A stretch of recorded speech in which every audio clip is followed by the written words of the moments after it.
এই যে আন্দোলনে সবাই আপনাদের এখানে অবদান আছে, এই অবদানের কথাটুকু অন্তত আপনারা চিন্তা করে আপনাদের সবার বের হওয়া দরকার। কাজে আমি আপনাদের সঙ্গে আছি, থাকবো, আপনাদেরকে সময় দিয়ে যাচ্ছি, আপনাদেরকে আমার নাম্বারও দিয়েছি। অবশ্যই আপনারা আমার সঙ্গে নির্দ্বিধায় নির্ভয়ে যোগাযোগ করবেন। সে বিষয়ে আপনাদেরকে আমি বারবার বলে যাচ্ছি,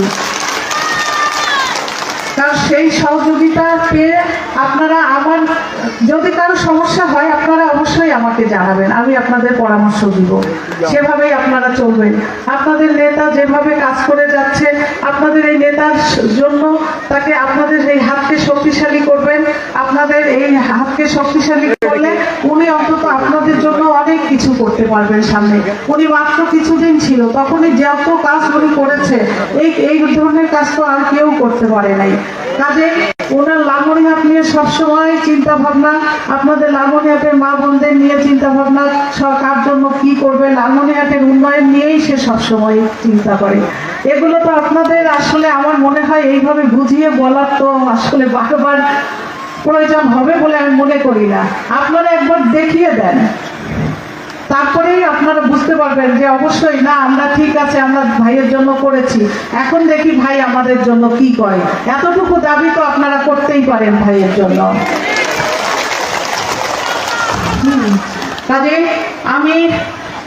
আমি আপনাদের কাছে আবারও বিনীত অনুরোধ করব যে অবশ্যই আপনারা আমার এই কথাগুলোকে মূল্য দিবেন এবং আমার এই কথাগুলোকে আপনারা অবশ্যই ভালোভাবে আপনাদের অন্তরে নিয়ে অন্তর থেকে কাজ করবেন। আপনারা ভাববেন যে না, দুলু ভাই আমাদের সন্তান, আমাদের এলাকার সন্তান, আমরা আমাদের জন্য না, নিজে একে অন্যকে রেষারেষি করে, একে অন্যকে আপনারা দোষারোপ করে কেউ চুপচাপ বসে থাকবেন, এইটা করলে চলবে না। কাজে আপনারা সবসময় দুলু ভাইয়ের কথা চিন্তা করেই মাঠে নামবেন, এটা আপনাদের কাছে আমি আশা রাখি।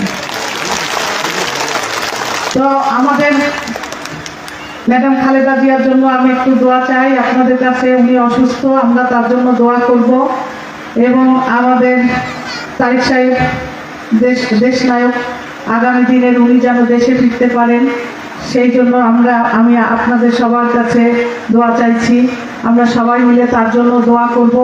আর আপনারা সবাই ভালো থাকবেন, সবাই সুস্থ থাকবেন এবং আপনার ভাইয়ের জন্য অবশ্যই সবাই মিলেমিশে কাজ করে যাবেন। সবাই সুস্থ থাকেন, ভালো থাকেন। আল্লাহ হাফেজ।